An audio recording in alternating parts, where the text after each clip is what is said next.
ప్రభునందు ప్రియమైన శ్రోతలకు వందనములు. ఈ పోడ్కాస్ట్ కార్యక్రమం నాకు స్వాగతం. మీ అందరి కొరకు ఈ కార్యక్రమమును ప్రసారం చేయుచున్నాం. విని దైవాశీస్సులు పొందుకోగలరు. ఈరోజు మిమ్మల్ని ఒక చిన్న ప్రశ్న అడగాలనుకుంటున్నాను. నిజాయితీగా ఆలోచించి చెప్పండి. మన లైఫ్లో ఎప్పుడైనా ఒక సక్సెస్ కోసం లేదా ఒక గోల్ కోసం పిచ్చిగా ప్రయత్నించి రాత్రి పగలు కష్టపడి అయినా సరే అనుకున్న రిజల్ట్ రాకపోయేసరికి పూర్తిగా డిసప్పాయింట్ అయిన క్షణాలు ఉన్నాయా? ప్రతి ఒక్క జీవితంలో ఉంటాయి కదా.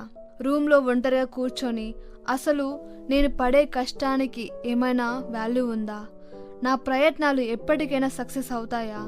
అసలు నా టైం ఎప్పుడు వస్తుంది అని లోపలే కృంగిపోయిన రోజులు ఉంటాయి కదా. నిజానికి మనందరి లైఫ్లో కూడా కొన్ని రకాల రోజులు వస్తాయి. చుట్టూ ఉన్న వాళ్ళంతా లైఫ్లో సెటిల్ అయిపోతున్నట్లు, నెక్స్ట్ లెవెల్కి వెళ్ళిపోతున్నట్లు అనిపిస్తుంది. మనమేమో అందరికంటే వెనుకబడిపోయి ఎక్కడ వేసిన గొంగలి అక్కడే ఉన్నట్టు ఒకే చోట ఆగిపోయామేమో అన్న ఫీలింగ్ వస్తుంది. కానీ ఒకటి గుర్తుపెట్టుకోండి ఫ్రెండ్స్, ఈరోజు మనం చూస్తున్న ఏ సక్సెస్ఫుల్ పర్సన్ లైఫ్ని చూసినా వాళ్ళంతా ఒకప్పుడు ఇలాంటి ఎవ్వరికీ తెలియని, ఎవరు గుర్తించని ఒక కఠినమైన క్లిష్టమైన పరిస్థితిని దాటి వచ్చిన వాళ్ళే. ఇక్కడ మనం అర్థం చేసుకోవాల్సిన చిన్న లాజిక్ ఏంటంటే, లైఫ్లో ఏది ఒకే రోజులో జరిగిపోదు, కొంచెం టైం పడుతుంది. కానీ కరెక్ట్ టైం వచ్చినప్పుడు వచ్చే రిజల్ట్ మాత్రం నెక్స్ట్ లెవెల్లో ఉంటుంది. మీకు ఒక అద్భుతమైన ఉదాహరణ చెప్తాను. ప్రపంచంలోకి ఎలా విచిత్రమైన మొక్క ఒకటి ఉంది. దాని పేరు చైనీస్ బాంబూ, అంటే చైనీస్ వెదురు మొక్క. మీరు ఈ వెదురు విత్తనాన్ని భూమిలో నాటి దానికి ప్రతిరోజు నీళ్లు పోస్తూ ఎరువు వేస్తూ ఎంత జాగ్రత్తగా చూసుకున్నా మొదటి సంవత్సరం ఆ భూమిలో నుండి ఒక చిన్న మొలక కూడా పైకి రాదు. రెండవ సంవత్సరం చూసినా అలాగే ఉంటుంది. అలాగే 3వ సంవత్సరం, 4వ సంవత్సరం, ఇలా 5 ఏళ్ల వరకు భూమిపై ఎలాంటి మార్పు కనిపించదు, ఎలాంటి మొక్క కనిపించదు. పైన అంతా నిశ్శబ్దంగా ఉంటుంది. వేరే మొక్కలైతే ఈ పాటికి పెరిగి పెద్దవైపోతాయి. కానీ ఈ చైనా వెదురు మొక్క మాత్రం అంగుళం కూడా పైకి రాదు. ఒకవేళ ఓపిక లేని వాడైతే ఈ విత్తనం వేస్ట్, దీనికి నీళ్లు పోయడం దండగా అని వదిలేస్తాడు.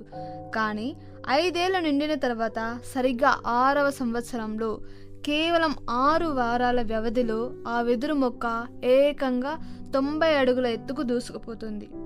ఇక్కడ మనం గమనించాల్సింది ఏంటంటే, ఆ మొక్క కేవలం ఆ 6 వారాల్లోనే అంత ఎత్తు పెరిగిందా? కాదండి.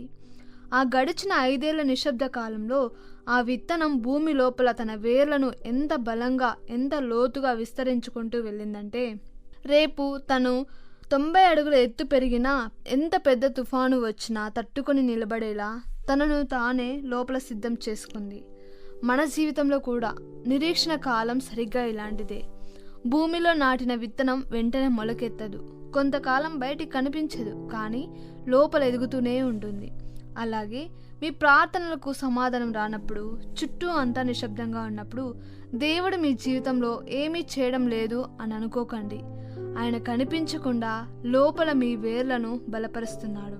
రేపు ఆయన మీకు ఇయ్యబోయే విజయానికి, ఆశీర్వాదానికి మీరు తట్టుకొని నిలబడేలా మీ క్యారెక్టర్ని మలుస్తున్నాడు.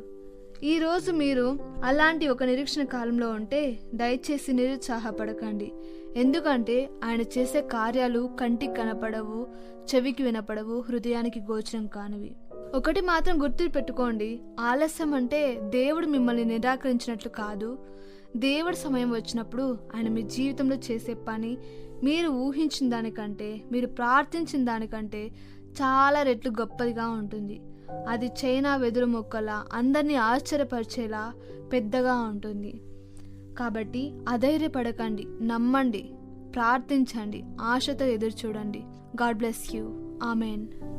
ఈ కార్యక్రమమును గూర్చి మీ సలహాలు మరియు మీ ప్రార్థనా అవసరతల కొరకు మమ్మను సంప్రదించవలసిన మా ఫోన్ నంబర్ 9448585039 మరియు ఈమెయిల్ ఐడి info@fibaonline.org.